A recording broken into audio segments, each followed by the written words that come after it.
That's Bad Religion with Atomic Garden, a song that is included on their new compilation, All Ages, here on 120 Minutes. Also on the compilation is the original version of 21st Century Digital Boy that came out on Against the Grain, and it's much grittier. I'm Matt Pinfield, and sitting next to me now is Jerry Cantrell of House and Chains. Jerry, good to see you again, man. How you doing, man? Cool to hang with you always. You too. And you got a great new album out, and it's just a lot of great songs on it. Let's talk about it. You just decided to call it House and Chains this time, right? Yeah, we basically couldn't think of anything else to call it. There are days like that, right? I mean, it's true. Well, actually, we never called or used the self-titled record thing, so it's kind of good that we held out on that. Cool, you always have that option, right? So we got stumped on this one and went with the self-title.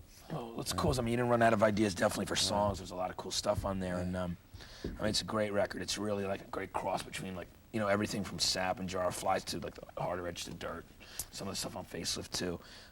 Let's talk a bit about the video. We're gonna actually show the new video right now, which is Grind. Cool. It's the first cut. But let's talk about it. You got the dog that's on the cover of the album there. You got a story about that dog. Yeah, tell everybody about actually, Sean did most of the artwork on the record, and did a great job. I think it's the best packaging we've had on any record, period. And it's really hard to make it look kind of neat and artistic on a small little piece of plastic. I still miss that plastic. Yeah, the big album. I still miss the album. But anyway, he was terrorized by this three-legged dog in his neighborhood called Tripod. And it's a great name, Tripod. He used to chase him around on his paper route, I guess, and he used to be a pretty gnarly dog to deal with and stuff. But that's where you get the idea for the album cover anyway. And it fits in for a lot of reasons. It's cool. So this isn't the actual dog Tripod though that's in the video. You got another three-legged dog. No, her name is Sunshine actually. Okay. Yeah, she lost her leg when she was about 2 actually, chasing cars. She's about 11 now. That's cool. Yeah. I mean, it's really interesting to watch. In the clip, it's really cool. Check out the imagery in this. And here's House and Chains with Grind.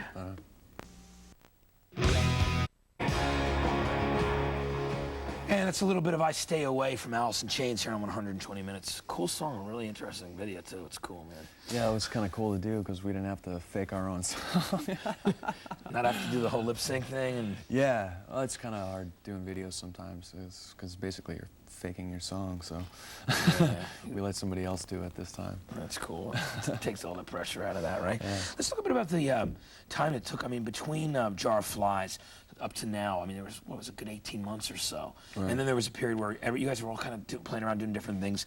Lane had done the Mad Season record. Right. Mike had played on Slash's Snake Pit thing, and you and Sean had done some guest stuff as well, messing around with Willie Nelson, all that stuff. People, love the press can be just so beat that they, a lot of times, I'm not dissing all press, but there's a lot of weird press. People are looking for things to write about, especially the British press where they need something new every week because, there's the hype. They'll say, oh, the band's breaking up, members are dying, do all that.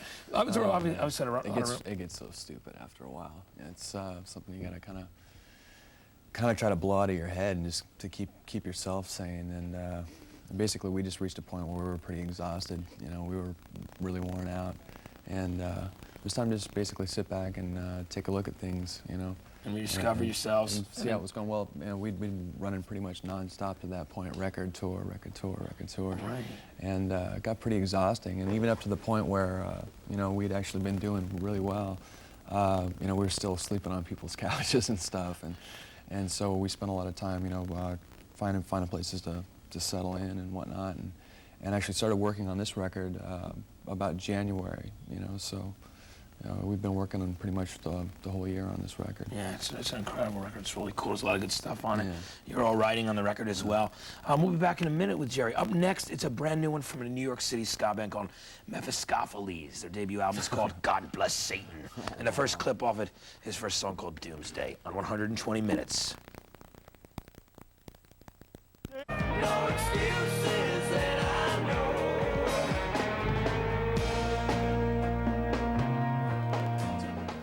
Hey, I'm Matt Pinfield, and we're back here at 120 Minutes with Jerry Cantrell.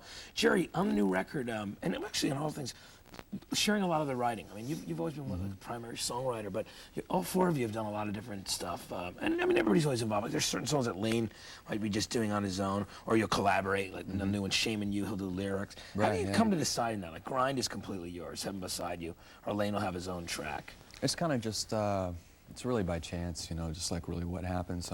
There's a multitude of ways that stuff comes about, whether any one of us brings it in.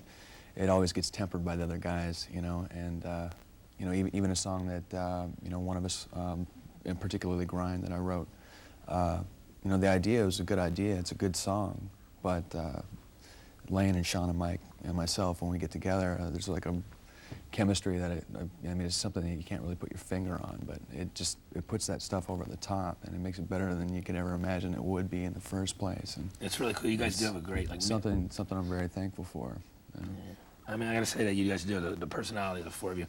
You're all really cool, and you got a really cool kind of vibe. It contrasts, but really works well off each other. I gotta say, happy. it's funny. I'm I mean, you know, there's a lot of different personalities there, but it's cool. I want to thank you for stopping by tonight, man. I'm bummed that it went so fast, because you know, there's so much I could talk to you about, and the other guys too. Let's do it again soon, then, Jerry. All right? You and the Pups had a great night, man. Cool. You know, there's never enough time when you love music like we do. Hey, it's a soundtrack of our life. That's why we're here. Up next is a brand new one from a Hollywood, California band called the Campfire Girls. Their debut EP is called Mood Enhancer. It was originally on their own indie label, and then Interscope picked it up, and they said, we don't want to mess with something that's already cool, so that's what they did. They left it alone, right? And here's a song called Motorola Casanova from the Campfire Girls on 120 Minutes.